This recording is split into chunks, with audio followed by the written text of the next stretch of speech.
स्वान्तिस्तमीश्वरम् जनक सुता जगजननी जानकी अतिशय प्रिय करुणा निधान की आके जुग पद कवल बनाओ जास कृपा निर्मल मति पाओ आके जुग पद कवल बनाओ जास कृपा निर्मल मति पाओ अतुलित बलधामं हेमशैलावदेहं धनुजवन् कृशानं ज्ञानिनामाग्रगण्यम् सकलगुणनिधानं वानराणामधीशम् श्रीरघुपति प्रियभक्तं वातजातं नमामि वन्दे श्रीतुलसी के चरण जिनकी हो जग काज कलि समुद्र बूढ़तलखिं प्रगटे सत्य जहाज कल्याणानां निधानं परिमलमथनं पावनं पावनानां पाथेयं यं मुमुक्षो सपदि परिपद प्राप्तये परिस्थितस्य विश्रामस्य तथा नेमकं कविवरवचसां जीवनं सज्जनानां बीजं धर्मद्रवस्य प्रभुतु सुभतां भूते श्रीरामनाम श्रीसीतानाथ समारम्भां श्रीरामानन्दारिमध्यमाम् अस्मदाचार्यपर्यन्तां वन्दे श्रीगुरुपरम्पराम् प्रह्लाद नारद पराशर पुण्डरीक व्यासाम्बरीश शुक शौनक भीष्मदाल्भ्याम् रुक्माङ्गदार्जुन वसिष्ठ विभीषणादीन् पुण्यनिमान् परं भागवतां नमामि वाञ्छाकल्पतरुभ्यश्च कृपा सिन्धुभ्यैव च पतितानां पावनेभ्यो वैष्णवेभ्यो नमो नमः बंदो गुरुपदिकंज कृपा सिंधु नररूप हरि महामोहतम पुंज जासु वचन रवि कर्णिकर भक्ति भक्त भगवंत गुरु चतुर्नाम वपु एक इनके पग बंदन की तो नासत विघ्न अनेक सियावर रामचंद्र भगवान की जय।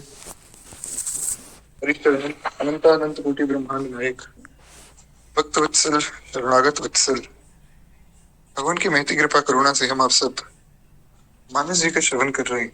एक बार प्रेम से बोली भक्त वत्सल भगवान की जय। तो केवल 2 मिनट प्रेम से भगवान नाम संकीर्तन करें, उसके बाद हम लोग कथा में प्रवेश करेंगे। श्रीमन नारायण नारायण नारायण भजमन नारायण नारायण नारायण राम नारायण कृष्ण नारायण शिव नारायण नारायण नारायण श्रीमन नारायण नारायण नारायण सब में नारायण नारायण नारायण सबके नारायण नारायण नारायण सब कुछ नारायण श्रीमन नारायण अजमन नारायण नारायण नारायण श्रीमन नारायण नारायण नारायण। हरि भक्त वत्सल भगवान की जय। और कल की कथा में हम लोग बड़ी प्यारी श्री केवट जी की कथा सुन रहे थे। बड़ा अद्भुत चरित्र है श्री केवट जी का। महाराज केवट जी ऐसे अद्भुत भक्त हैं जिनके पास कुछ भी नहीं है, अकिंचन है, परंतु फिर भी भगवान से ही प्रार्थना कर रहे हैं कि प्रभु मुझे कुछ भी नहीं चाहिए, मैं आपसे कोई भी अभिलाषा नहीं करता। एक वैष्णव को कभी भी भगवान से कुछ मांगना नहीं चाहिए, क्योंकि हमने जैसा कि परसों की कथा में भी चर्चा की कि वैष्णव को मांगने की आवश्यकता ही नहीं। भगवान मांगने से पहले ही आपकी इच्छाएं पूरी कर देते हैं, तो हमें कुछ मांगना ही नहीं चाहिए। दूसरी बात ये है कि कई बार हम जो कुछ मांगते वो भगवान हमें नहीं देते, तो इसका ये अर्थ नहीं कि भगवान हमारी बात नहीं सुन रहे हैं या भगवान हमें कुछ देना नहीं चाहते। इसका अर्थ ये है कि भगवान उस चीज को हमारे लिए उचित नहीं समझते। जैसे एक कोई छोटा बच्चा अपने माता पिता से जिद करे कि मैं तो आग के साथ खेलूंगा, अग्नि के साथ खेलूंगा, माता पिता उसे अग्नि से दूर करते हैं। उसके मन में आता है कि मेरे माता पिता शायद मुझे खेलने नहीं देना चाहते, या शायद ये लोग मुझे जो रोक रहे हैं कि मैं कुछ मस्ती ना करूं या कुछ मैं खेलूं नहीं। लेकिन वास्तव में उस बच्चे को बोध ही नहीं है कि अग्नि मेरे लिए हानिकारक है। अगर मैं अग्नि में हाथ डालूंगा तो मेरा हाथ जल जाएगा। इसलिए कई बार भगवान हमें कुछ चीजें नहीं देते, तो हमें उसमें भी प्रसन्न रहना चाहिए। जो एक भाव भक्त लोग गाते हैं कि सीताराम सीताराम सीताराम कहिए, जाहि विधि राखे राम, बाहि विधि रहिए। ये भाव बड़ा प्यारा है महाराज, और इसको समझना होगा कि जाहि विधि राखे राम, वाही विधि रहिए। जिस प्रकार से भगवान रखना चाहे वो भगवान की इच्छा है। इसीलिए तो कहा गया कि जय ही विधि प्रभु प्रसन्न मन होई, करुणा सागर कीजिए सोई। भरत जी महाराज कहते हैं कि प्रभु जिस विधि से आप प्रसन्न हो आप वो कीजिए, हमारी कोई इच्छा उसमें नहीं होनी चाहिए। अब ये बातें बार बार स्मरण करने की हैं। ऐसा नहीं कि हम जानते हैं तो हमें पुनः सुननी नहीं चाहिए, बार बार याद करना चाहिए कि हाँ हम भगवान के हैं, भगवान हमारे। इससे क्या होता है, इससे हमारे जो अपराध है वो बनते नहीं है। हमारे पूज्य गुरुदेव भगवान बड़ी प्यारी बात कहते हैं। वे कहते हैं कि एक वैष्णव से अपराध तभी बनता है जब वो अपनी शरणागति को भूल जाता है। जब कोई व्यक्ति भूल जाता है ना कि मैं शरणागत हूं, तब उससे अपराध बनता है महाराज। लेकिन जैसे ही उसे याद आता है कि मैं तो शरणागत हूँ, जैसे ही उसे याद आता है कि मैं तो श्री गुरुदेव का हूँ, मैं तो भगवान का हूँ, तब वो उसके अपराध का क्षमापन हो जाता है, उसके अपराध का प्रायश्चित हो जाता है। एक बड़ी प्यारी कथा प्राप्त होती है। जिस प्रकार हमारे चैतन्य महाप्रभु के परिकर में 5 लोग हैं जिन्हें पंच तत्व कहा जाता है। भगवान श्री कृष्ण के मित्र हैं गोप ग्वाल बाल, हमारे राम जी के 4 भाई हैं, 3 भाई। तो इसी प्रकार भगवान श्री जगन्नाथ के भी 5 मित्र ऐसा कहे जाते हैं जगन्नाथपुरी में। उनमें से एक भगवान के मित्र थे जिनका नाम था गोविंद। शायद गोविंद ही नाम था, नाम मुझे ध्यान में नहीं, पर हाँ शायद गोविंद नाम ही था उनका। तो महाराज जो गोविंद जी थे वे भगवान के मित्र माने जाते थे। भगवान से बड़ा उनका प्रेम था जगन्नाथ जी से। और जगन्नाथ जी तो हमारे ये भी बड़े प्यारे, ये तो महाराज हाथ ही आगे करके खड़े कि जो भी भक्त मुझसे मिलना चाहे सीधा उसे गले लगा लेते। महाराज गोविंद जी बड़े अद्भुत महात्मा थे। पर एक बार क्या हुआ कि जो वहां के राजा थे, अब राजा के दरबार में गोविंद जी गायन करते थे, कुछ ना कुछ भगवान के लिए गाते थे। और राजा के दरबार में एक कोई नृत्यकी आई जो मतलब नृत्य करती। तो ये गाते थे और वो नृत्य करती थी। दोनों एक दूसरे को बड़ा पसंद करते थे महाराज। जो वे नृत्यकी थी उन देवी को इनका गायन बहुत पसंद था, और गोविंद जी को उनका नृत्य बहुत पसंद था महाराज। तो हालांकि भगवत संबंध से ही पसंद था, मतलब उनको ऐसा लगता था कि देखो भगवान के लिए कितना अच्छा नाच रही है। परंतु एक दिन क्या हुआ कि वो देवी ने इनको अपने घर पे बुलाया और ये महाराज उनके घर चले गए। अब पराई स्त्री के घर चले गए तो बाहर से लोगों ने खबर फैला दी कि देखो देखो ये गोविंद तो बड़ा भक्त बनता है, और आज जो है पराई स्त्री के घर उसके बुलाने पर रात में चला गया और रात में वही रहे। रात में वही रहे। अगले दिन गोविंद जी जब उठे, उठकर उन्होंने बाहर देखा खिड़की से, तो बाहर सब सजावट हो रही है, खूब तैयारियां हो रही है। तो गोविंद जी ने पूछा कि देवी ये आज शहर इतना सज क्यों रहा है, क्या बात है? तो उस देवी ने कहा कि आप जानते नहीं, आप तो भगवान के मित्र माने जाते हैं। अरे आज के दिन तो भगवान की रथ यात्रा है, तो रथ यात्रा शुरू हो रही है इसीलिए सब सजावट हो रही है। अब महाराज गोविंद देव जी को अब अपनी शरणागति का स्मरण हुआ। कि कहाँ तो मैं भगवान का मित्र माना जाता हूँ, कहाँ सब मुझे भगवान का भक्त कहते हैं, और मैं ये कैसे दुष्कर्म कर रहा हूँ। मुझे तो इसका असहनीय दंड मिलना चाहिए। भगवान मुझे क्षमा नहीं करेंगे, मुझसे बहुत बड़ी गलती हो गई कि मैं एक पराई स्त्री के घर में अभोग विलास कर रहा था। महाराज बहुत घबरा गए, तो घबराहट में वहां से भागे। जैसे थे वैसे ही भागे, रात के वस्त्र पहने हुए, नहाए भी नहीं। और वहां से भगवान जगन्नाथ जो है अपने रथ पे आरूढ़ हो चुके थे। तो इनके मन में भाव था कि मैं किसी प्रकार जगन्नाथ जी को एक बार बस गले लगा लूं, मैं उनसे क्षमा मांग लूं। तो पहले क्या होता था कि आजकल तो अगर आप रथ यात्रा को देखेंगे तो किसी को ऊपर, जो रथ के ऊपर चढ़ने नहीं दिया जाता है, क्योंकि अगर एक व्यक्ति को चढ़ने देंगे तो सबके मन में भाव आएगा कि हमें भी चढ़ना है। तो आजकल केवल ये बात है कि जो मुख्य सेवा में लोग हैं, वो भी जगन्नाथ जी की निज सेवा में, केवल वही लोग रथ में बैठेंगे और बाकी सब लोग नीचे से ही भगवान जगन्नाथ का दर्शन करेंगे। परंतु पहले ऐसा होता था कि पहले कोई भक्त अगर ऊपर भी आना चाह रहा है तो उसको आने देते थे। तो महाराज गोविंद जी ने सोचा कि मैं फटाफट जाकर जगन्नाथ जी को एक बार गले लगा लूं, उसके बाद मैं उनसे क्षमा मांग लूंगा कि प्रभु मुझसे बहुत बड़ी भूल हो गई अनजाने में, आप मुझे क्षमा कर दीजिए। तो महाराज गोविंद जी फटाफट ऊपर रथ पे चढ़ने के लिए भागे। पर इतने में जो वहां के मुख्य सेवा में लोग थे, जो मुख्य पुजारी थे, उनको तो ये बात पता थी कि ये भक्त होकर भी जो है पराई स्त्री के घर पे रात को रुक कर आए।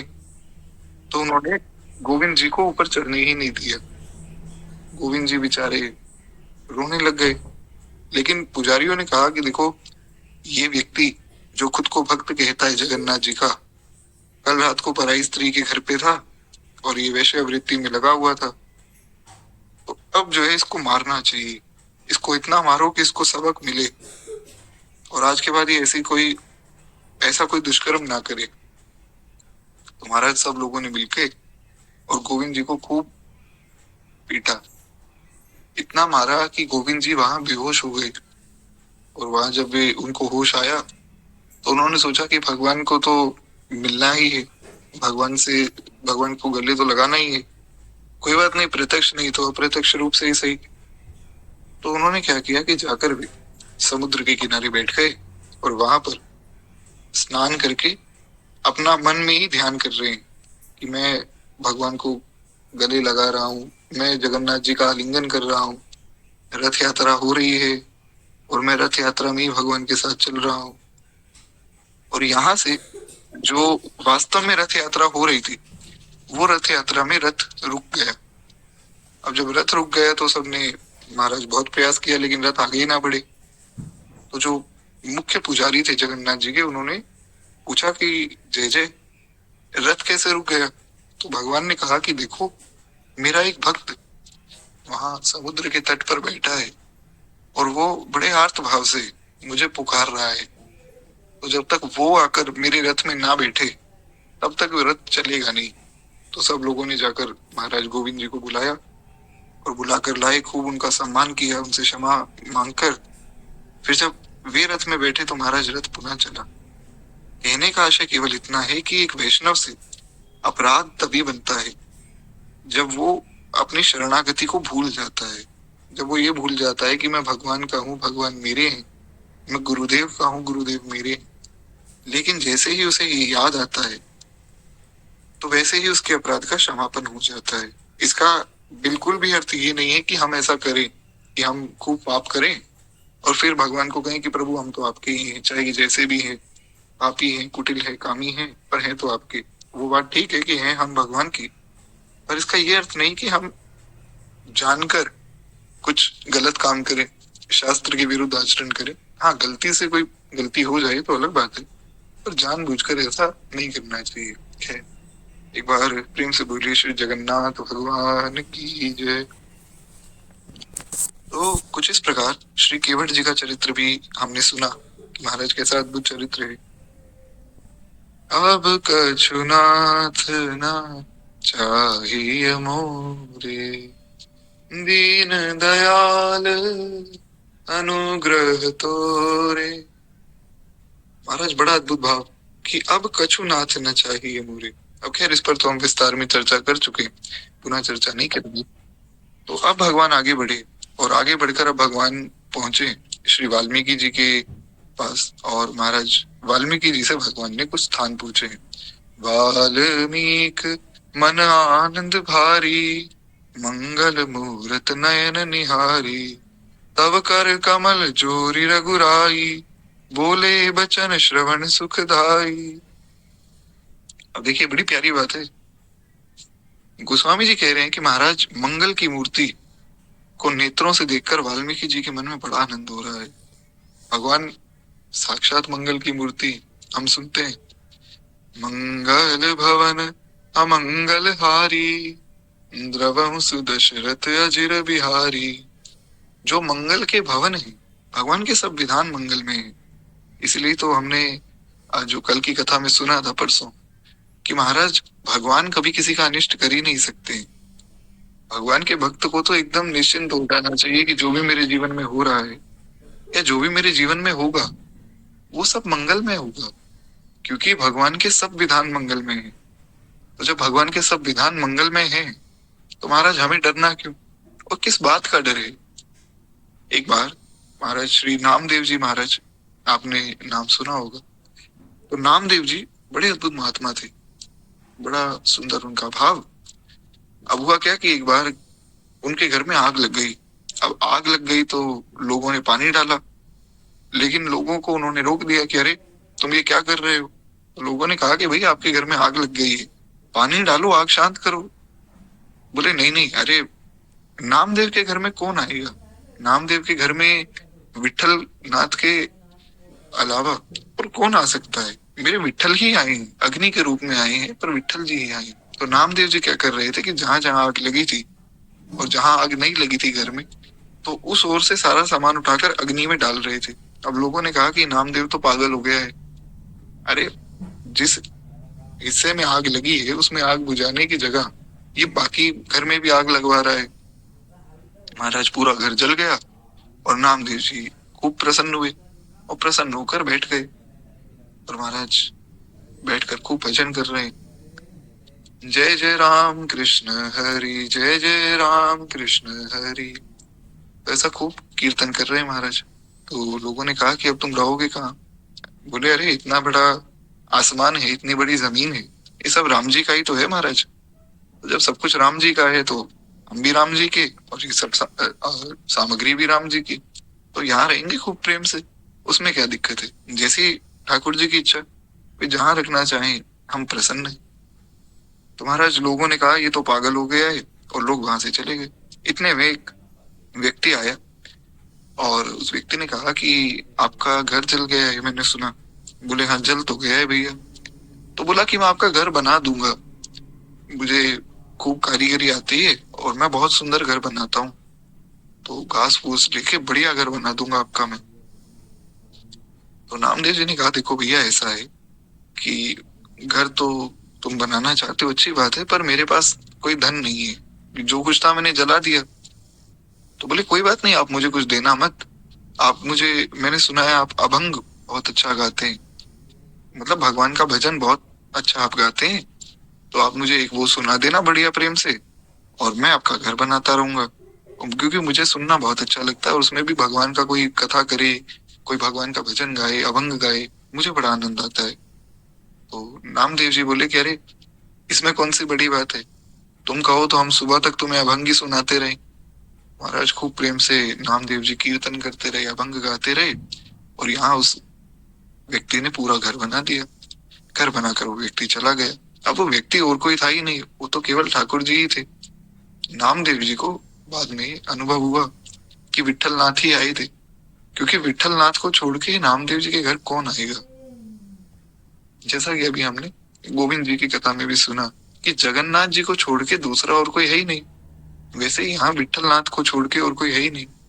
तो एक वैष्णव को ये विश्वास होना चाहिए कि केवल ठाकुर जी मेरे और मैं केवल ठाकुर जी का हूँ, अन्य कोई है ही नहीं। इसीलिए स्वामी रामसुखदास जी बार बार ये बात कहते थे, जो कि कथा की शुरुआत में मैंने कही कि बार बार हमें ये याद करना चाहिए कि हे नाथ, हे मेरे नाथ, मैं आपको भूलूं नहीं। हे नाथ, हे मेरे नाथ, मैं आपका हूँ। हे नाथ, हे मेरे नाथ, आप मेरे हैं। इस प्रकार बार बार भगवान की शरणागति का स्मरण होना चाहिए कि हम भगवान के। खैर, एक बार प्रेम से बोलिए भक्त वत्सल भगवान की जय। तो भगवान जब मंगल भवन है तो उनके सब विधान मंगल में है। जो भी करे, जैसा भी रखना चाहे, सब मंगल ही होता है। खैर, तो यहाँ पर भी गोस्वामी जी ने वही बात कही कि मंगल मूर्ति को नेत्रों से देखकर वाल्मीकि जी के मन में बड़ा आनंद हुआ। तब जो है श्री रघुनाथ जी की सुंदर कमल हस्तों को भगवान ने जोड़ा। भगवान के जो हाथ है बड़े कोमल है, तो उन कमल हस्तों को जोड़कर कानों को सुख देने वाले वचन भगवान ने कहे। अब देखिए, हमारे वचन ऐसे होने चाहिए कि जो सामने वाले को सुख प्रदान करे।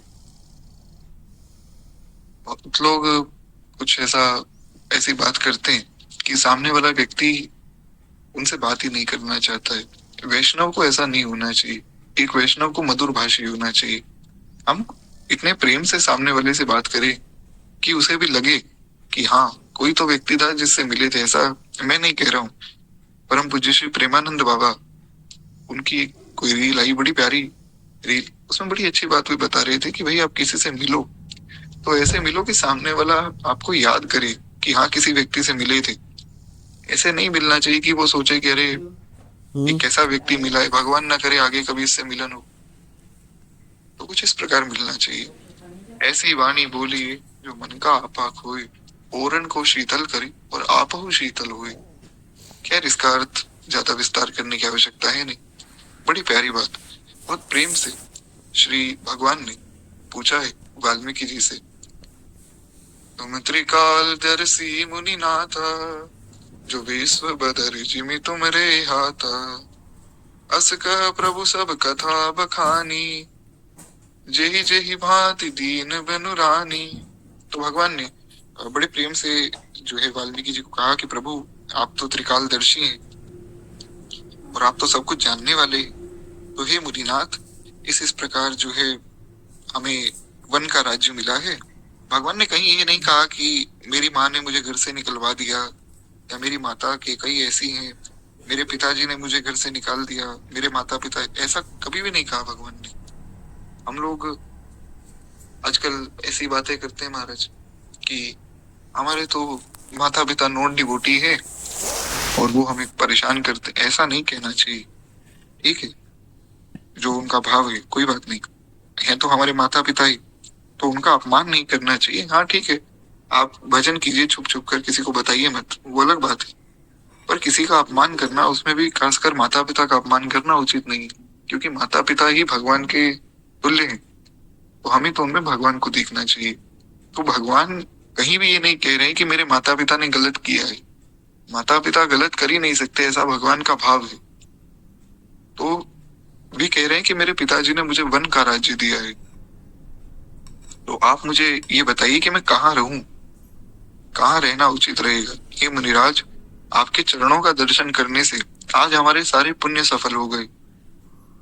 भक्त जब भगवान का दर्शन करता है तो उसको ऐसा अनुभव होता है कि बस जीवन में आज मुझे सब कुछ मिल गया। लेकिन जब भगवान भक्त का दर्शन करते हैं तो भगवान सोचते हैं कि आज मेरा जीवन धन्य हो गया। जैसा भाव भक्त रखता है वैसा ही भाव भगवान रखते हैं। तो अगर कोई भक्त भगवान का दर्शन करके प्रसन्न हो रहा है तो इसका अर्थ ये है कि भगवान भी उसका दर्शन करके बड़े प्रसन्न हो रहे हैं। आप कभी दर्शन करने जाएं और आंखों में अश्रु आ जाए ना, तो समझ जाइए कि आज ठाकुर जी ने हमें देखा है, और ठाकुर जी ने हमें देखकर अश्रु बहाए हैं, तो हमारी आंखों में अश्रु आए। ठाकुर जी हमें देखकर बड़े प्रसन्न हुए हैं महाराज। तो खैर, भगवान ने कहा कि आज आपका दर्शन करके हम धन्य हो गए। अब आप आज्ञा कीजिए कि कहाँ हमें रहना चाहिए, और ऐसे ही आज्ञा कीजिए कि जिस प्रकार से किसी को परेशानी ना हो। ये बहुत आवश्यक बात है। भगवान कह रहे हैं, अब जहाँ राहुर आयसु होई, मुनि उद्वेग न पावे कोई। कहते हैं कि आप जहाँ आज्ञा करेंगे हम वहां रहेंगे, बस इतनी कृपा कीजिएगा कि आप वहां की आज्ञा कीजिएगा जहां किसी को कोई कष्ट ना हो, किसी व्यक्ति को कोई दुख हमारी वजह से ना हो, आप वैसी आज्ञा कीजिए। हमें ये प्रयास करना चाहिए कि किसी को भी कोई दुख हमारी वजह से ना हो। हमारे स्वार्थ में हम किसी को परेशान ना करें। यही वास्तव में वैष्णवता है। हम वैष्णव हैं, हम माला जप रहे हैं, हम कथा सुन रहे हैं, ये अच्छी बात है। पर अगर हम दूसरे को देखकर दूसरे की पीड़ा को हरना नहीं चाहते या किसी दूसरे व्यक्ति को तंग कर रहे हैं, तो कोई ज्यादा अच्छी बात है नहीं। जैसा कि हमने परसों भी चर्चा की थी, परहित सरिस धर्म नहीं भाई, और पर पीड़ा सम नहीं अधमाई। दूसरे का हित करना उससे बड़ा कोई धर्म नहीं है। आप किसी के काम आ रहे हैं, किसी की सेवा कर रहे हैं, ये सबसे बड़ा धर्म है। और दूसरे को पीड़ा देना, इससे बड़ी कोई क्रूरता नहीं। इसलिए हमें प्रयास करना चाहिए कि हम किसी को भी दुख ना दें। किसी भी प्राणी को, केवल मनुष्य ही नहीं, किसी भी जीव जंतु को हमारी वजह से कोई दुख ना हो। खैर, तो ऐसी भगवान ने प्रार्थना की। भी कहते हैं कि क्योंकि जिनसे मुनि और तपस्वी दुख पाते हैं, वो राजा बिना अग्नि के ही जलकर भस्म हो जाता है। ब्राह्मणों का संतोष सब मंगल की जड़ है, और वे भूदेव ब्राह्मण अगर क्रोध करते हैं तो करोड़ों कुलों को भस्म कर देते हैं महाराज। तो इसलिए किसी ब्राह्मण को, किसी संत को हमारी वजह से कोई तकलीफ ना हो, ऐसी आप आज्ञा कीजिए। क्योंकि अब इतने बड़े जंगल में, इतने घने जंगल में कोई साधारण मनुष्य तो रहेगा नहीं। या तो कोई तपस्वी महात्मा रहेंगे जो तप करने के लिए अलग एकांत में रहना चाहते हैं, या फिर कोई ऐसे ब्राह्मण रहेंगे जो अपनी साधना करना चाहते हैं। तो इसलिए भगवान ने केवल दो ही लोगों का नाम लिया कि किसी ब्राह्मण को और किसी मुनि को हमारी वजह से कोई तकलीफ ना हो। ब्राह्मण का श्राप और ब्राह्मण का आशीर्वाद दोनों ही बड़े शक्तिशाली होते हैं। क्योंकि देवाधीनम जगत सर्वम और मंत्राधीनम च देवता और मंत्र ब्राह्मणाधीनम। शास्त्र का वचन है कि देवताओं के अधीन ये सारा जगत है। सारे जगत को देवता चला रहे हैं, और वो देवता मंत्रों के अधीन है। हर एक देवता का कोई ना कोई मंत्र है, आप वो मंत्र बोलिए, उससे वो देवता प्रकट हो जाएंगे। तो देवाधीनम जगत सर्वम और मंत्राधीनम च देवता, पर वो मंत्र भी किसी के अधीन है। तो महाराज शास्त्र कहता है वो मंत्र ब्राह्मणों के अधीन है। इसलिए ब्राह्मण जो है धरती के देवता माने जाते हैं। वो किसी भी मंत्र का आवाहन करके किसी भी देवता को वश में कर सकते हैं। इसलिए ब्राह्मणों का सम्मान करना बहुत आवश्यक है। हाँ, इस श्लोक का, इन सब बातों का कुछ वो गलत अर्थ भी निकालते हैं, वे दूसरों को तंग करने लग जाते हैं, पर वो वास्तव में ब्राह्मण का काम नहीं किसी को परेशान करना या किसी को छोटा समझना। आजकल जो समाज में कुरीतियां हैं वो इसी वजह से तो है। एक महाराज कल किसी ने रील भेजी, तो उसमें क्या है, एक व्यक्ति बैठे थे एक बाइक पे, और उस बाइक पे उन्होंने पीछे लिखवा रखा था रावण। तो किसी ने कमेंट किया कि भाई राम जी का नाम लिखवाओ, ये रावण क्यों लिखवाया है? बोले अरे हम ब्राह्मण हैं, हमारे पूर्वज परशुराम थे, हमारे पूर्वज रावण थे। तो ऐसे भी महाराज महानुभाव है। तो ऐसी मूर्खता से बचकर जो पवित्र ब्राह्मण है, जो वास्तव में अपने धर्म में प्रतिष्ठित है, उनका सम्मान बहुत आवश्यक है। तो भी कहते हैं कि महाराज अगर भूदेव ब्राह्मण क्रोध करते हैं तो करोड़ों कुलों का नाश कर देते हैं, और ये बात सत्य है। इस बात में बिल्कुल भी कोई उलटफेर नहीं। आपको मैं एक प्रत्यक्ष एग्जाम्पल देता हूँ इसकी, अभी की। हम ज्यादा दूर ना जाएं, तो अभी कुछ साल पहले महाराज इंदिरा गांधी जो है, वे सब संतों के पास गई, और संतों के पास जाकर उन्होंने खूब आशीर्वाद लिया कि आप मुझे आशीर्वाद दीजिए कि मैं देश की प्रधानमंत्री बन जाऊं। सब लोगों ने, संतों ने खूब आशीर्वाद दिया। तो महाराज देवरा बाबा के पास जाकर और अन्य संतों के पास जाकर सबसे प्रार्थना की, तो सबने आशीर्वाद दे दिया। तो जब वे धर्म सम्राट करपात्री जी महाराज के पास गई, तो करपात्री जी ने कहा कि देखो हम आपको आशीर्वाद तो दे देंगे, मैं ब्राह्मण हूं, मेरा आशीर्वाद लगेगा भी, लेकिन मेरा आशीर्वाद तभी लगेगा जब आप मुझे एक वचन देंगी कि आप जब प्रधानमंत्री बनेंगी तो बनते ही गो हत्या रुकवा देंगे। क्योंकि गो हत्या सबसे बड़ा पाप है। हमारे गुरुदेव भगवान तो कहते हैं कि महाराज राम मंदिर बना, खूब खुशी हुई, सबको खुशी हुई, होनी भी चाहिए, पर राम जी को तो खुशी तब होगी जब इस समाज में, इस संसार में, इस देश में गो हत्या रुक जाएगी। जिस दिन गोवध बंद हो जाएगा ना, उस दिन सतयुग अपने आप ही आ जाएगा। जो लोग बातें करते हैं ना कि सतयुग आ गया, सतयुग आ गया, गो हत्या जब तक हो रही है तब तक तो महाराज घोर कलयुग चल रहा है। खैर, तो करपात्री जी ने कहा कि बस आप इतना कर देना इंदिरा गांधी जी को कि जब आप प्रधानमंत्री बनो तब आप गो हत्या रुकवा देना, हम आपको आशीर्वाद देते हैं कि आप प्रधानमंत्री बन जाओगे। वे प्रधानमंत्री बन भी गई, लेकिन उन्होंने गो हत्या नहीं रुकवाई बल्कि गो हत्या और बढ़ा दी। तो सब संतों ने, साधुओं ने विरोध किया, तो उन साधुओं पे उन्होंने गोलियां चलवाई। खूब पुलिस को आदेश दे दिया कि खूब लाठियों से मारो और गोली चला दो। तो महाराज खूब साधुओं की मृत्यु भी हुई। अब जब साधुओं की मृत्यु हुई तो महाराज करपात्री जी ने देखा कि ये तो बड़ा अनिष्ट हो गया। तब करपात्री जी ने श्राप दिया। आज भी श्राप की बड़ी प्रसिद्धि है। करपात्री जी ने कहा कि मैं श्राप देता हूँ कि तुम्हारी ये जो कांग्रेस पार्टी है, आज के बाद इसका राज्य धीरे धीरे समाप्त हो जाएगा, कोई भी तुम्हें पूछेगा नहीं और सब लोग जो है तुम्हारे विरुद्ध हो जाएंगे। आज हम देख ही सकते हैं, हालांकि मैं कोई किसी पार्टी का कोई समर्थक नहीं, ना तो मैं किसी पार्टी को समर्थन देता हूँ, ना ही मैं कोई वोट आदि देता हूँ। हमारी तो एक ही सरकार है, वो श्री ठाकुर जी। लेकिन ब्राह्मण का जो श्राप है उसकी कैसी क्षमता है वो बताने के लिए मैं आपको ही सुना रहा हूँ। तो इसलिए संत का, वैष्णव का, ब्राह्मण का कोई अपराध हमसे ना बने, हमें प्रार्थना करनी चाहिए। खैर, तो भगवान ने कहा कि किसी ब्राह्मण के प्रति, मुनि के प्रति हमारा अपराध ना बने, ऐसा स्थान आप बताइए। हे प्रभु, हम पर कृपा करके हमें वो स्थान आप बताएंगे तो हम वहां जाकर अपनी कुटिया बनाकर वहां रहेंगे। तो महाराज वाल्मीकि जी ने बड़ी प्यारी बात कही। वाल्मीकि जी कहते हैं, सहज सरल सुनि रघुवर बानी, साधु साधु बोले मुनि ज्ञानी, कस न कहूँ अस रघुकुल केतु, तुम पालक संतत श्रुति श्रेतु।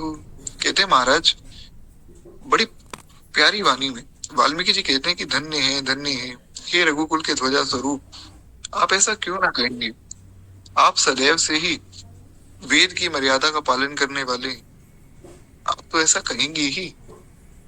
मतलब वे खूब प्रशंसा कर रहे हैं कि महाराज साधु वचन, साधु वचन, कितने प्यारे वचन आपने कहे।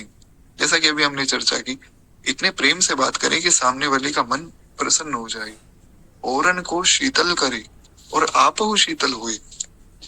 तो बड़ी प्यारी बात गोस्वामी जी ने एक छंद के रूप में लिखी, बड़ा प्यारा छंद है। गोस्वामी जी कहते हैं, श्रुति से तु पालक राम तुम जगदीश माया जानकी, जो सृजत जग पालत हरत रुख पाई कृपा निधान की, जो सहस शिशु अहिष महीधर लखन सचराचर धनी, सुर काज धरि नर राज तन चल दलन खल निश्चर अनि, श्रुति से तु पालक राम तुम जगदीश माता माया जानकी। बड़ा प्यारा भाव है। कहते हैं कि हे राम, आप वेदों की मर्यादा की रक्षा करने वाले जगदीश्वर हैं। देखिए बड़ी प्यारी बात है, बहुत ध्यान से समझने योग्य। भगवान वेदों की मर्यादा की रक्षा करने वाले हैं। इसका अर्थ ये है कि वेद की आज्ञा मानना बहुत जरूरी है। इसलिए शास्त्रों की आज्ञा में विचार नहीं करना चाहिए कि क्या करना है क्या नहीं करना है। शास्त्र आज्ञा में विचार नहीं होता है। शास्त्र की जो आज्ञा है सो माननी है, बस बात खत्म हो गई। हाँ, अगर हमारा कोई प्रश्न हो कि ऐसा क्यों है क्यों नहीं है, वो हम पूछ सकते हैं, वो अच्छी बात है। पर तर्क नहीं करना चाहिए कि नहीं मैं तो ऐसा नहीं करूंगा तो क्या हो जाएगा। शास्त्र ने कह दिया कि महाराज, फॉर एग्जाम्पल, शास्त्रों ने कह दिया कि मांस खाना गलत है। क्यों गलत है, कैसे गलत है, उसको जानने की आवश्यकता ही नहीं। कोई जानना चाहे तो अलग बात है, पर शास्त्र ने कह दिया गलत है सो गलत है, बस। शास्त्रों ने कहा है, नास्तिको वेद निंदक। नास्तिक वो नहीं जो भगवान को नहीं मानता। भगवान को मानना ना मानना सबकी अपनी अपनी चॉइस है, क्योंकि भगवान साकार भी है, निराकार भी। क्या पता कोई निराकार रूप में भगवान को मानता हो। लेकिन नास्तिक वो है जो वेद निंदक है। जो शास्त्र के विरुद्ध है, जो संतों की वाणी के विरुद्ध है। इसलिए कुछ लोग ऐसा भी आजकल भाव करते हैं कि महाराज हम तो वैष्णव हैं जी, हम तो भगवान के भक्त हैं। अरे हम कुछ दो चार बातें शास्त्रों की ना माने तो क्या हो गया? बहुत गलत बात है, बहुत बड़ा अपराध है। शास्त्र की आज्ञा ना मानने वाला व्यक्ति कहीं भी सफल नहीं होता है। फिर लोग उदाहरण देते हैं कि महाराज मीराबाई को देखो, मीराबाई ने कौन सी आज्ञा मांगी। लेकिन हम ना तो मीराबाई हैं और ना ही हम सूरदास जी। हमें खुद को मीराबाई और सूरदास जी के बराबर नहीं समझना चाहिए। वे विलक्षण अवतारी पुरुष हैं। हमें उनकी बातों को मानना चाहिए, ना कि उनके जैसा आचरण करना चाहिए। अभी कल ही एक रील आई, तो उसमें मैं नाम तो नहीं लूंगा, एक माता जी ने कहा कि देखो मैं तो एक पुरुष से विवाह कर रही हूँ जो कि न्यूयॉर्क में रहते हैं और वे पहले क्रिश्चियन थे, फिर वे बाद में हमारे धर्म में आई और अब वे वैष्णव बन गए। तो किसी ने उन्हें रोका कि भाई ये तो इंटरकास्ट मैरिज है, आप मत कीजिए, ये ठीक नहीं है, शास्त्रों ने मना किया है, अंतर जातीय विवाह नहीं होना चाहिए। बोले क्या हो गया, वो भी वैष्णव है, मैं भी वैष्णव हूँ, तो होना चाहिए। ये बहुत बड़ा अपराध है। इसलिए तो मैं बार बार कहता हूँ कि ऑनलाइन जो रील आती है इनसे बचिए। ऑनलाइन लोग बहुत गलत काम कर रहे हैं। आपको सुनना है तो संतों को सुनिए। खैर, तो यहाँ पर वाल्मीकि जी कहते हैं कि प्रभु आप वेद की मर्यादा के रक्षक है, भगवान धर्म के रक्षक है। इसीलिए तो भगवान ने कहा यदा यदा हि धर्मस्य ग्लानिर्भवति भारत अभ्युत्थानम् अधर्मस्य तदात्मानं मृजाम्यहम्। भगवान कहते हैं कि अर्जुन जहां जहां धर्म की हानि होती, जब जब धर्म की हानि होती और जिस प्रकार से धर्म की हानि होती, मैं वहां वहां प्रकट होता हूँ, तब तब आता हूँ और उस कारण को मैं नष्ट करता हूँ। क्योंकि धर्म की रक्षा करना मेरा धर्म है, मेरा कर्तव्य है। क्योंकि रामो विग्रहवान धर्मा, भगवान ही धर्म है। अच्छा महाराज भगवान धर्म कैसे? अच्छा राम जी को ही धर्म क्यों कहा गया? ये भी एक प्रश्न है। एक प्रश्न आया कि महाराज कृष्णा विग्रहवान धर्मा क्यों नहीं कहा गया, या परशुराम विग्रहवान धर्मा क्यों नहीं कहा गया, ये रामो विग्रहवान धर्मा ही क्यों कहा गया? क्या राम जी धर्म है, बाकी भगवान धर्म नहीं है क्या? तो देखिए क्या है कि कृष्ण लीला जब हम सुनते हैं, कृष्ण लीला भगवान की लीला है। उसमें भगवान ने ये विचार नहीं किया कि मेरी लीला से कोई गलत शिक्षा ले लेगा। भगवान ने कहा कि भाई हम अपनी मर्जी से आए हैं और हम अब हमारे मन की लीला करेंगे। भगवान ने गोपियों के वस्त्र चुरा लिए, भगवान ने माखन चुरा लिया। अब ये दिव्य लीलाएं हैं, हमारी समझ से परे। भगवान ने जो माखन चुराया, हमें तो लग रहा है कि महाराज भगवान माखन चोर थे, पर माखन रूपी गोपियों का, संतों का, ब्रजवासियों का जो हृदय है, भगवान ने वास्तव में वो चुराया है। तो ये दिव्य लीलाएं हैं, मनुष्य की समझ से परे। तो भगवान ने ऐसी लीलाएं की। अब वो लीलाएं अगर हम करने लग जाएं तो महाराज कुछ ही दिनों में जेल के अंदर होंगे। इसीलिए वो हम नहीं कर सकते। जो बुद्ध भगवान ने आकर कहा, जो कश्यप बुद्ध थे, गौतम बुद्ध नहीं, जो कश्यप बुद्ध थे, वे भगवान के अवतार थे। उन्होंने आकर कहा कि भाई वेदों की मर्यादा को मत मानो, ये वेद गलत बताते हैं, बलि देना और करना ये गलत है। हालांकि उन्होंने अहिंसा का एक संदेश दिया, अच्छी बात है, पर उसका परिणाम ये हो गया कि लोगों ने वेदों को मानना ही छोड़ दिया। और उसका परिणाम आज ये देखिए, किसी भी वैदिक हिंदू घर में बुद्ध भगवान की पूजा नहीं होती, भगवान के सब अवतारों की पूजा होती, पर बुद्ध की कोई भी पूजा नहीं होती, क्योंकि उन्होंने वेद की बात को गलत साबित कर दिया। वेद की बात को अगर भगवान भी गलत कह दे तो भगवान को भी लोग नहीं मानते। वेदों की ऐसी मर्यादा है महाराज। खैर, तो अन्य जितने अवतार हुए उसमें भगवान ने किसी ना किसी एक उद्देश्य से लीला की। पर राम अवतार में भगवान का उद्देश्य केवल इतना था कि मैं जो मनुष्य है उनको मनुष्य बनाऊं। इसलिए जो जो भगवान श्री राम ने किया है वो एक एक बात हम कर सकते, इसीलिए ही रामो विग्रहवान धर्मा कहा गया। भगवान ने धर्म को जिया है। पहले भगवान अगर कृष्ण रूप में आ जाते और भगवान अपनी लीला कर देते तो सब वो मानने लग जाते, फिर राम जी की बात कौन मानता महाराज? इसलिए पहले भगवान ने कहा कि हम राम रूप में जाएंगे, धर्म की स्थापना करेंगे, फिर बाद में कृष्ण रूप में जाकर परम धर्म की स्थापना करेंगे। ये परम धर्म उनके लिए है जो धर्म में प्रतिष्ठित हो चुके हैं। तो इसलिए धर्म की बात, शास्त्रों की बात बहुत आवश्यक है। ये नहीं कि मानना चाहिए या नहीं माननी पड़ेगी। इसीलिए शास्त्रों में बातें कही गई है, वो माननी पड़ेंगी। क्या है? एक बार प्रेम से बोली भक्तवत्सल भगवान की जय। तो कुछ इस प्रकार महाराज वाल्मीकि जी कहते हैं कि प्रभु आप तो वेद की मर्यादा के रक्षक हैं। आप जो जगदीश्वर हैं, जगत के स्वामी हैं, और श्री जानकी जी ये आपकी स्वरूप होता, ये माया है, इनसे ही सब संसार प्रकट होता है, ये जगत जननी है। मैं आपको पहचान गया हूँ। आप कोई साधारण राजा या रानी नहीं, आप तो अनंत अनंत कोटि ब्रह्मांड के नायक हैं। आप तो सर्वेश्वर हैं, परात्पर पर ब्रह्म है, भक्त वत्सल शरणागत वत्सल है।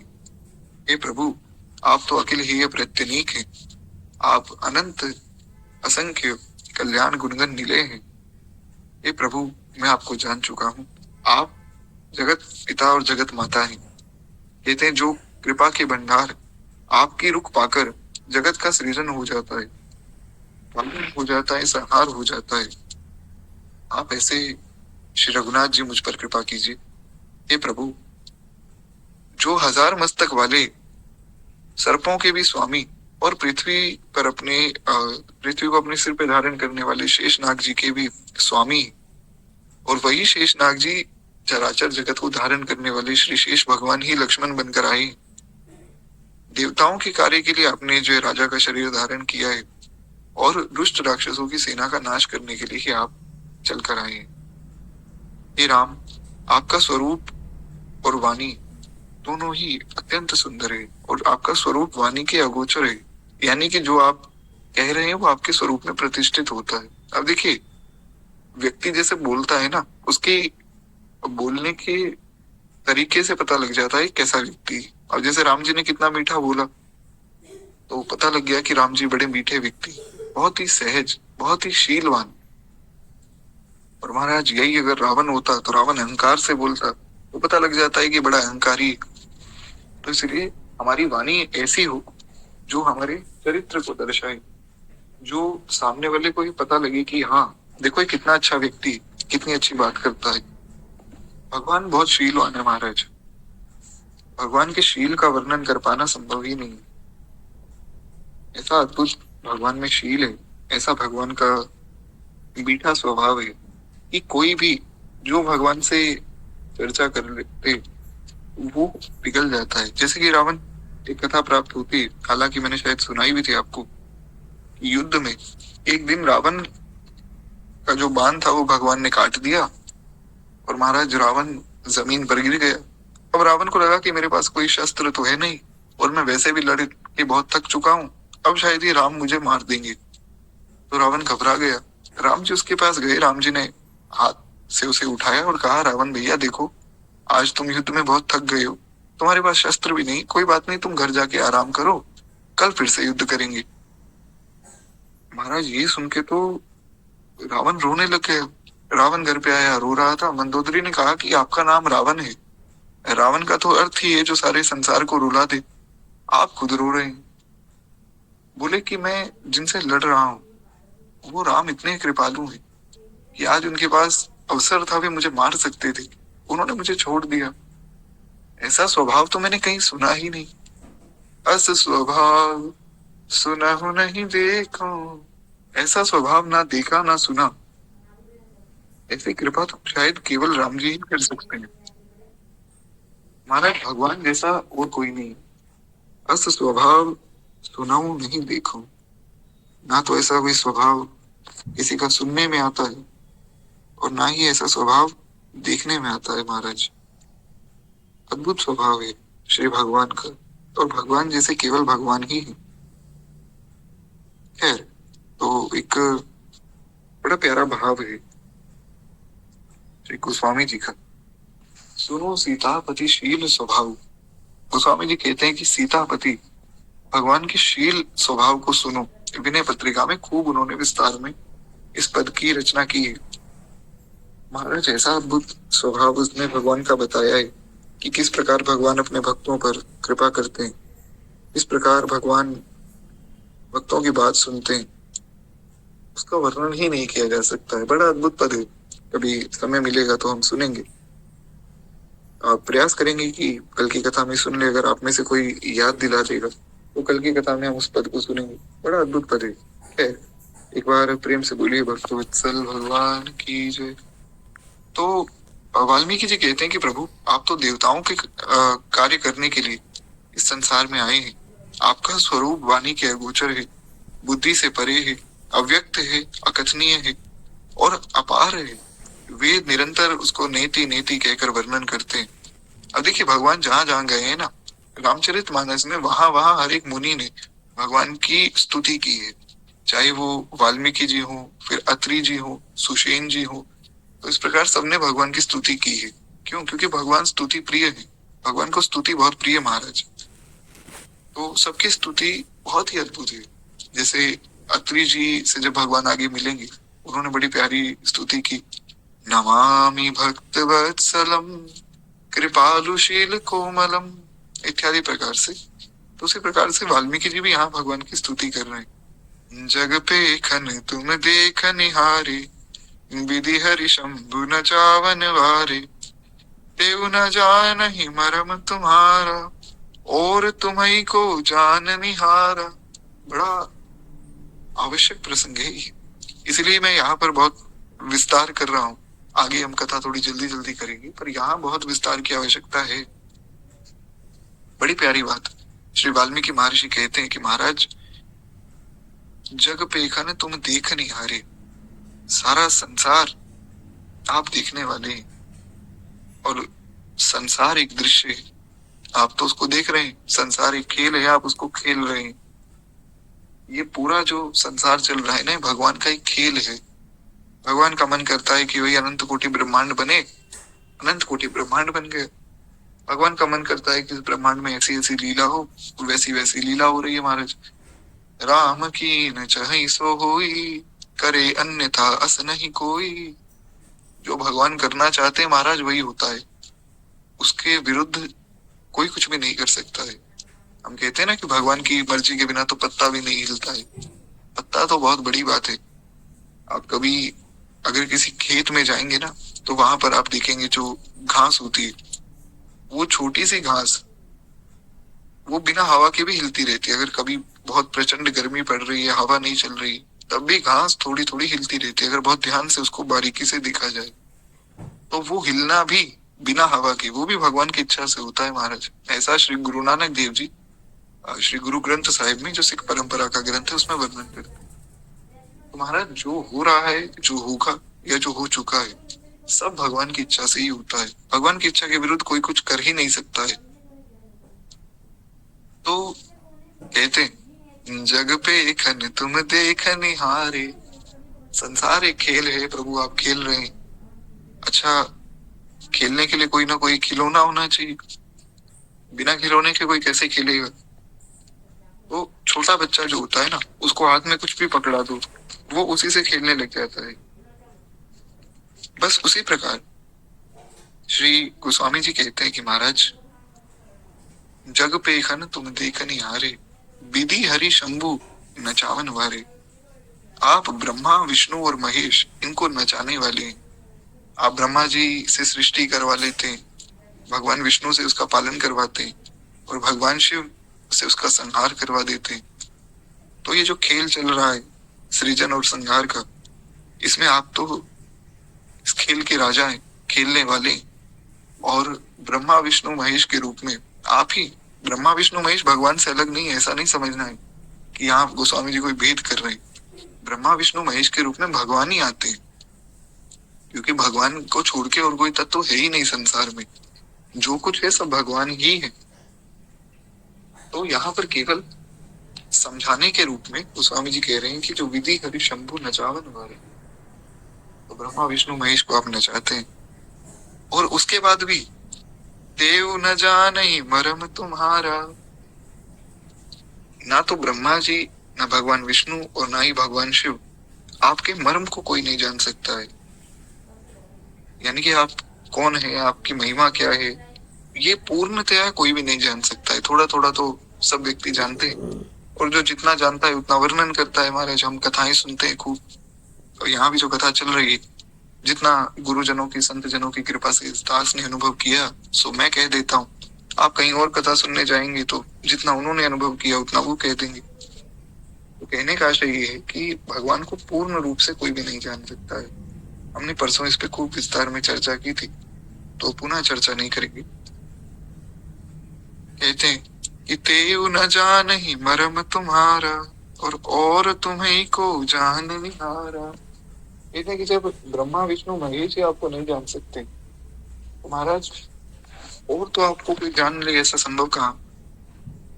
अच्छा, उसके बाद किसी के मन में प्रश्न आया, क्या पता आपके मन में भी प्रश्न आया हो कि जब भगवान को पूर्ण रूप से जान ही नहीं सकते, तो फिर ये कथाएं क्यों सुन रहे हैं, कि क्यों इतना हम नाम जप कर रहे हैं। जब भगवान को जान ही नहीं सकते तो फिर क्या मतलब है इन सब चीजों का। तो तुरंत वाल्मीकि जी ये बात कहते हैं कि सोई जानहि जेहि देव जनाई, जो जानत तुम्हि होई जाई, तुम्हारी कृपा तुम्हि रघुनंदन, जानहि भगत भगत और चंदन। कहते हैं कि प्रभु आपको वही जानता है जिसको आप जना देते हैं। हमने इस पर कल विस्तार में चर्चा की थी ना, कि भगवान को केवल भगवान का भक्त जान सकता है। भक्त्या माम अभी जाना थी। केवट ने क्या कहा भगवान को, केवट ना तो वेद पढ़े, ना शास्त्र पढ़े, ना कोई उन्होंने पुराण पढ़ी, ना ही कोई कथा सुनी, कुछ भी नहीं सुना महाराज। बस एक वो छोटा सा संवाद जो निषाद राज गुहू और लक्ष्मण जी के बीच में हुआ, तो दो भक्तों की बात सुनी और उससे इतना ज्ञान आ गया कि भगवान को कह रहे हैं, मांगी नाव न केवट आना, कही तुम्हार मरम मैं जाना। भगवान ने नाव मांगी, केवट ने कहा कि मैं नहीं आऊंगा, मैं तुम्हारे मरम को जान गया हूँ। लक्ष्मण जी साथ में खड़े हैरान हो गए कि इनके मरम को मैं नहीं जान पाया हूँ, ये कैसे जान गया महाराज। तो कहने का आशय इतना है कि भगवान जिसको जना देते हैं, जिसको वे चाहते हैं, वो जान जाता है। इसको एकदम सिंपल शब्दों में अगर मैं कहूँ, जैसे आपको बहुत से ऐसे लोग मिलेंगे जो कह देंगे कि भाई ये माला जपने से क्या हो जाएगा, अरे नाम जपने से कोई खाने को थोड़ी मिलेगा, अरे तुम ये कथा सुनते हो, इससे क्या होता है, कुछ नहीं होता है, अपना काम करो, मेहनत करो। या कुछ लोग तुम्हारा जैसे भी समझदार है जो कहते हैं कि भगवान भगवान कुछ नहीं होता, जो है हम ही। तो ये क्या है, ये है भगवान को ना जानना। और कोई संत महापुरुष आपको मिले, सच्चे सदगुरु मिले, वही की बात कहते हैं कि देखो तुम भगवान के हो, भगवान तुम्हारे, सदा सदा से तुम भगवान के ही थे और भगवान के ही रहोगे। ना तो संसार तुम्हारा था और ना ही संसार तुम्हारा है, और ना ही ये संसार तुम्हारा कभी होगा। तुम केवल भगवान के हो और केवल भगवान ही तुम्हारे। तो महाराज ये है भगवान को जानना। तो सोई जाने ही जेहि देव जनाई, जिस पर भगवान की अपार करुणा हो जाती है ना, वो भगवान को जान लेता है। जैसे कि हम सब पर बड़ी कृपा है, हम कथा सुन रहे हैं, भगवान की बहुत कृपा हो गई, ये पता कैसे लगेगा। ये पता लगता है जब भगवान की कथा सुनने को मिलती है। बहुत भाग्यशाली हैं हम सब, क्योंकि गोस्वामी जी ने कहा है, आवत है अति कठिनाई। गोस्वामी जी ने कहा कि महाराज ये राम कथा जो है बड़ी प्यारी है, पर यहाँ आने में बड़ी कठिनाई है। यहाँ आना सबके लिए संभव नहीं है। बहुत कृपा किसी पर अगर हो जाए, बिनु सत्संग विवेक न होई, राम कृपा बिनु सुरभ न सोई। सत्संग के बिना विवेक नहीं होता है, लेकिन राम कृपा के बिना सत्संग भी नहीं मिलता है। अब मैं ये नहीं कहना चाहता हूँ कि बाकी सब लोग अभागे हैं, बाकी सब लोगों पर कृपा नहीं है। मैं केवल एक संकेत कर रहा हूँ कि देखिए हमारे ग्रुप में लगभग 600 से 700 तक लोग हैं। अभी कुछ दिन पहले हमने जो गणना की, 600-700 लोग हैं। उन 600-700 लोगों में से यहाँ केवल 12-13 लोग ही विराजमान है महाराज। तो कितनी कृपा है ठाकुर जी की हम पर, कि हमें सुबह सुबह उठाकर भगवान ने यहाँ बुला लिया। भगवान की इच्छा के बिना कोई उनकी कथा में नहीं आ सकता है। तो कहने का आशय केवल इतना है कि जब भगवान की अपार करुणा हो जाती है ना, तब भगवान अपनी कथा, अपनी लीलाएं सुनाते हैं। तो खैर एक बार प्रेम से बोलिए भक्त वत्सल भगवान की जय। तो इसलिए वाल्मीकि जी कहते हैं कि प्रभु आपको वही जान सकता है। सोई जानहि जेहि देहु जनाई, और जानहि तुम्हि होई जाई। जो आपको जान लेता है वो आपके जैसा ही हो जाता है। आप कभी भी देखिए, जो भगवान के भक्त हैं उनका स्वभाव भगवान के जैसा ही अपार करुणा है। पूज्य श्री प्रेमानंद बाबा है, महाराज दोनों किडनी फेल है 17 साल से, फिर भी सब पर खूब कृपा कर रहे हैं। जो उनके पास जाता है उसको एक ही बात कहते हैं कि भैया खूब नाम जप करो, खूब सत्संग करो, माता पिता का सम्मान करो, गुरुजनों की आज्ञा मानो और संतों का सम्मान करो और अच्छे इंसान बनो। अपार करुणा। संत कभी किसी का अवगुण देखते ही नहीं। निज प्रभु में देखें जगत तो कहीं सन करें विरोध। तो ऐसा अद्भुत स्वभाव केवल संतों का या भगवान का है। तो इसलिए वाल्मीकि जी ने कहा, जानत तुम ही हुई जाई। जो तुम्हें जान लेता है वो तुम्हारे जैसा हो जाता है। भगवान के भक्त का स्वभाव भगवान जैसा है, एकदम निर्मल, एकदम कोमल, ना तो किसी से कोई वैर और ना ही किसी से दोस्ती, जो कि भगवान का स्वभाव है। कबीरा खड़ा बाजार में मांगे सबकी खैर, ना काहू से दोस्ती और ना काहू से बैर। कबीरदास जी कहते हैं कि मैं बाजार में खड़ा हूँ, यानी कि इस संसार के लिए मैं खड़ा हूँ। एक संत संसार के लिए सदैव खड़ा रहता है और उसकी रक्षा करता है। तो कहते हैं कबीरा खड़ा बाजार में मांगे सबकी खैर। भगवान सबका भला करे, खूब मंगल हो, सब पे खूब कृपा बरसे, परंतु ना काहू से दोस्ती और ना काहू से बैर। ना तो मेरी किसी से मित्रता है और ना किसी से दुश्मनी, क्योंकि सब रूप में श्री ठाकुर जी ही। तो इसलिए जाने तुम्हें ही हुई जाए। है आगे कहते हैं कि महाराज तुम्हारी कृपा तुम ही रघुनंदन, जान ही भगत भगत और चंदन। हे भक्तों के हृदय को शीतल करने वाले चंदन, आपकी कृपा से ही आपका भक्त आपको जान पाता है। भगवान की कृपा ना हो तो भगवान को नहीं जाना जा सकता है। सरल शब्दों में समझ लीजिए, कथा मिली हमें सुनने के लिए, जो भगवान का नाम मिला है, ये बड़ी कृपा से मिला है। और ये कृपा सब पर नहीं होती है, हम पर इतनी बड़ी कृपा हुई है। इसका अर्थ ये है कि हमें इस कृपा का लाभ लेना चाहिए। जितना ज्यादा हो सके नाम जप करें, दिन रात नाम जपते रहिए। इतना नाम जप कीजिए कि आपकी जीवा से सहज ही नाम चलता रहे। आप बहुत ज्यादा नाम जप करेंगे ना, तो एक समय ऐसा आएगा कि आपको नाम जपने की जरूरत ही नहीं पड़ेगी, अपने आप ही नाम चलता रहेगा। हम लोग तो कहते हैं महाराज, बहुत प्रश्न आते हैं कि प्रभु जी नाम जप करते हैं, मन नहीं लगता है। हम तो कह रहे हैं हमारा मन नहीं लगता है। और जो ब्रज की गोपियां हैं, वे भागवत जी के 11वें स्कंद में उद्धव जी को कहते हैं कि हे उद्धव, ये कृष्ण बड़ा छलिया है, इसका नाम हमारी जीवा से छूटता ही नहीं। हम तो परेशान हो गए हैं, हम तो चाहते हैं कि इनका नाम, इनकी स्मृति छूट जाए, ताकि हम जो है विरह की भावना से, तड़प से बचें। लेकिन वो छूट ही नहीं रहा है। और हम लोग कह रहे हैं कि महाराज हमसे नाम नहीं लिया जा रहा है। तो फर्क केवल इतना है कि गोपियां इतना नाम जप करती कि नाम अब उनकी रोम रोम से प्रकट हो रहा है। और हम अगर इतना नाम जप करेंगे तो हमारी भी वही स्थिति हो जाएगी, फिर नाम छूटेगा ही नहीं, सहज ही नाम मन में चलता रहेगा। तो जितना ज्यादा हो सके नाम जपे, जितनी ज्यादा हो सके हम भगवान की कथा सुने, क्योंकि भगवान की कथा और भगवान का नाम दोनों ही कल्याणकारी है। और कलयुग में सबसे सरल साधन कल्याण का अगर कोई है तो वो है भगवान की कथा। ऐसा हमारे पूज्य गुरुदेव भगवान कहते हैं। अगर आप भगवान की कथा प्रेम से सुनते हैं तो आपको अन्य कोई शास्त्र पढ़ने की जरूरत ही नहीं, क्योंकि कथा में सब ज्ञान प्राप्त हो जाता है। अब देखिए, मुझे तो काफी चीजें ध्यान में रखनी पड़ती कि कथा में कहनी कुछ गलत बात ना मुख से निकल जाए, कुछ शास्त्र विरुद्ध ना निकल जाए, इसलिए बहुत सी चीजों का ध्यान भी रखना पड़ता है। और आपको तो आना है, सुनना है और उस चीज का पालन करना है। ये तो बड़ी कृपा की बात है महाराज, हमें ज्यादा दिमाग लगाना ही नहीं किसी चीज में। तो खैर, एक बार प्रेम से बोलिए भक्त वत्सल भगवान की जय। तो कुछ इस प्रकार बड़ी प्यारी बात श्री वाल्मीकि जी ने कही कि प्रभु आपको वही जान सकता है जिसको आप जनाना चाहते हैं। चिदानंदमय देह तुम्हारी, विगत विकार जान अधिकारी। कहते हैं आपका देह जो है वो चिदानंदमय है। चिदानंदमय मतलब हमारे जैसा शरीर नहीं भगवान का। जो पंचभूतों से बना हो। भगवान का शरीर इस माया से परे है, चिदानंदमय देह है। वो सदा सर्वदा वैसा ही रहता है। वो चाहे कृष्ण रूप में आए, चाहे राम रूप में आए, चाहे नरसिंह बन जाए, भगवान का शरीर वैसा ही रहता है। क्योंकि वो संसारी शरीर नहीं है कि जो पैदा होगा फिर खत्म हो जाएगा।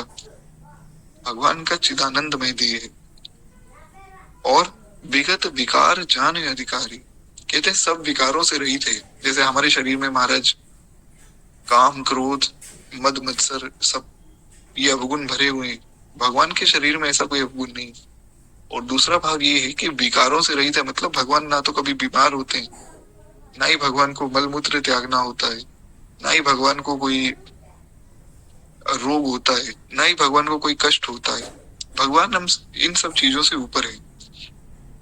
तो कहते हैं कि इस रहस्य को केवल अधिकारी पुरुष ही जानते हैं। हर व्यक्ति को ये बात नहीं पता है। आप आज भी देखिए बहुत से लोग ऐसा कहते हैं कि अरे कौन राम, कौन Krishna, they are just set of attributes. वो केवल गुणों के समूह हैं। अगर तुम में कृष्ण के गुण है तो तुम कृष्ण हो, और तुम में राम के गुण है तो तुम राम हो महाराज। ऐसे बहुत से लोग मिलेंगे आपको, और जो कि खुद को भगवान का भक्त बताएंगे। कोई नास्तिक व्यक्ति नहीं, भगवान के बहुत से भक्त आपको ऐसी बातें कहेंगे कि तुम ही राम बन सकते हो, तुम ही कृष्ण बन सकते हो। और संसार में खूब उनका नाम भी हो रहा है। हम किसी की निंदा क्यों करें? और संसारी लोग खूब उनको प्रशंसा करते हैं कि अरे वाह वाह, इंग्लिश में इन्होंने कुछ बोल दिया, कुछ अच्छा ही बोला होगा। तो ये बड़ी गलत बात है। मनुष्य मनुष्य ही रहता है, भगवान भगवान ही रहते हैं। ना तो मनुष्य भगवान बन सकता है और ना ही उसे सोचना चाहिए। ईश्वर अंश, जीव अविनाशी। तो कहते हैं कि प्रभु, अच्छा, किसी ने वाल्मीकि जी से प्रश्न किया कि महाराज, जब भगवान का देह सच्चिदानंद में है तो भगवान को फिर संसार में आने की जरूरत ही क्या पड़ी? भगवान अपना खूब आनंद करते अपने धाम में, यहाँ क्यों आए महाराज? तो भगवान के आने का कारण श्री वाल्मीकि महर्षि बताते हैं। वे कहते हैं कि देखो, भगवान कोई अपने स्वार्थ के लिए नहीं आए। नर तन धरे संत सुर काजा, कहो करहु जस प्राकृत राजा। कहते हैं कि हे प्रभु, हालांकि आप जगदीश्वर हैं, परात्पर परब्रह्म हैं, जगत के पति हैं, आप परब्रह्म परमात्मा हैं, अखिल हेय वृत्तिनीक हैं, पर आपने ये नर का तन इसलिए धारण किया है ताकि आप संतों पर कृपा कर सके। नर तन धरे संत सुर काजा, अपने भक्तों के लिए। अन्य कोई भगवान का अवतार लेने का उद्देश्य है ही नहीं। रावण को मारना भगवान का उद्देश्य नहीं है। बार बार मैं कहता हूँ कि महाराज, रावण को अगर भगवान को मारना होता तो भगवान संकल्प करते कि रावण मर जाए। अनंत कोटि ब्रह्मांड में जितने रावण हैं, सबके सब रावण खत्म हो जाते। भगवान के आने का उद्देश्य रावण को मारना नहीं है। भगवान के आने का उद्देश्य है अपने भक्तों का कल्याण करना। शबरी जी, केवट जी जैसे जो भक्त हैं, वाल्मीकि जी महर्षि जैसे जो मुनि,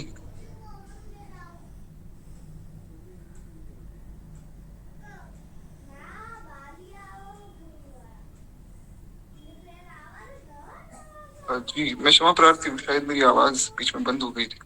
एक बार प्रेम से बोलिए भक्त वत्सल भगवान की जय। बस कुछ एक दो चौपाइयां हम उसके बाद मुनि को विश्राम देंगे। तो हम सुन रहे थे कि जो भक्त हैं भगवान के, उनका कल्याण करने के लिए भगवान आते हैं। क्योंकि अब देखिए, रावण को भगवान को मारना होता तो भगवान संकल्प करते कि रावण मर जाए तो रावण खत्म हो जाता। पर अगर यही बात जो हनुमान जी इतने समय से भगवान का इंतजार कर रहे हैं कि कब भगवान आएंगे और मैं इस पर्वत से जाऊंगा, भगवान की सेवा करूंगा, वो भाव तो भगवान के संकल्प से तो पूरा होगा नहीं। शबरी माता जो 10,000 वर्षों से प्रतीक्षा कर रही कि राम आएंगे आएंगे राम आएंगे, जो वे मनोरथ कर रही कि राम आएंगे तो अंगना सजाऊंगी, दीप जला के दिवाली मैं मनाऊंगी। ये मनोरथ तो तभी सफल होगा जब राम आएंगे। जब भगवान अपने संकल्प से पूरा करने की कोशिश करेंगे तो वो नहीं होगा। तो भगवान केवल अपने भक्तों के लिए आते हैं महाराज। खैर, तो वे कहते हैं कि आपने नर तन जो धारण किया है वो अपने भक्तों के लिए किया है, और इसीलिए ही आप ऐसी बातें कर रहे हैं। मैं जान गया हूँ। वाल्मीकि जी कहते हैं कि प्रभु मैं जान गया हूँ, आप ऐसी बातें क्यों कर रहे हैं कि हमें कोई स्थान बता दीजिए, हमारे पिताजी ने हमें वन का राज्य दिया है, हम रहना चाहते हैं।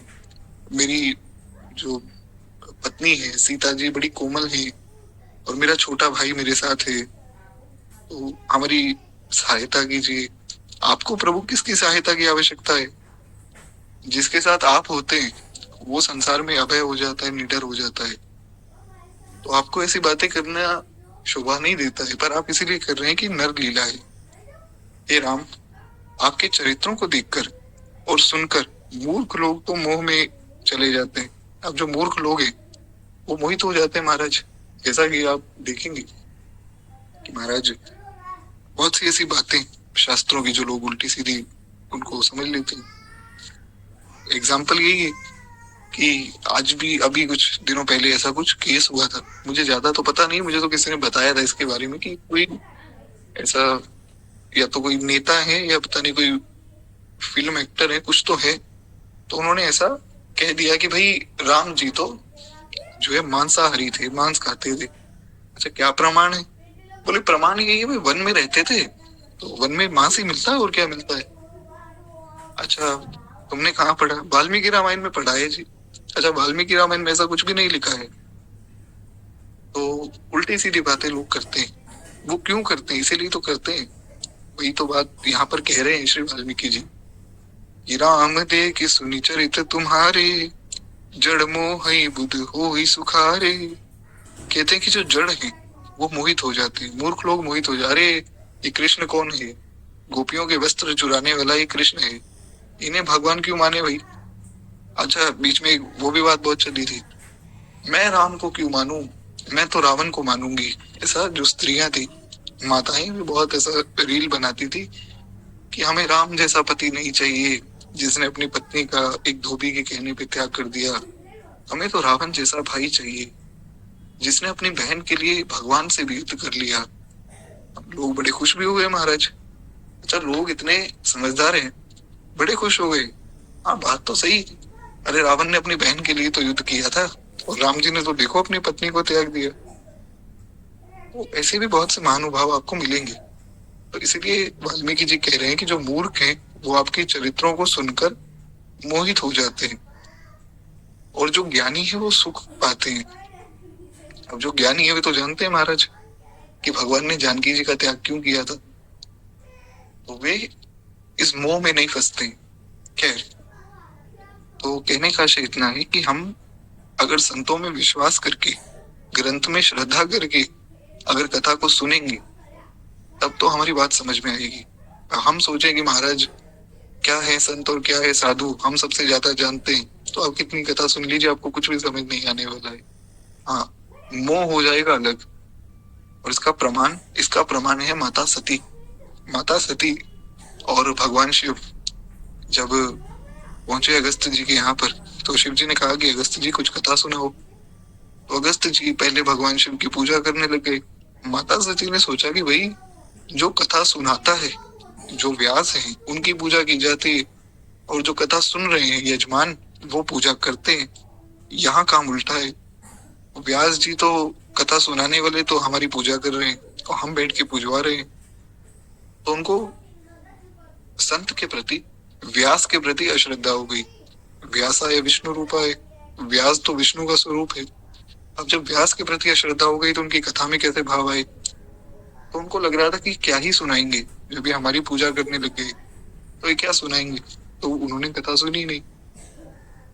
तो खैर, अब ये बहुत बड़ी कथा है। कहने का आशय केवल इतना है महाराज, हमें अगर कथा सुननी है तो संतों में, साधुओं में, शास्त्रों में श्रद्धा करके सुननी चाहिए, ताकि हमें उसका भाव, उसका रस समझ आ सके। खैर, तो वाल्मीकि जी कहते हैं कि प्रभु आप जो कहते हैं करते हैं वे सब सत्य है, क्योंकि जैसा स्वांग भरे वैसा ही नाचना भी तो चाहिए। इसका सरल अर्थ ये है कि महाराज अगर आपने मनुष्य का शरीर धारण किया है तो फिर आपको व्यवहार भी मनुष्य वाला करना पड़ेगा। मनुष्य का शरीर धारण करके आप अगर भगवान का व्यवहार करेंगे तो फिर काम गड़बड़ हो जाएगा, जैसे कि कृष्ण लीला में हुआ। अब कृष्ण लीला में भगवान ने कहा कि देखो धर्म की स्थापना तो हमने कर दी थी, हम राम जी के रूप में आए, धर्म की स्थापना तो हो गई।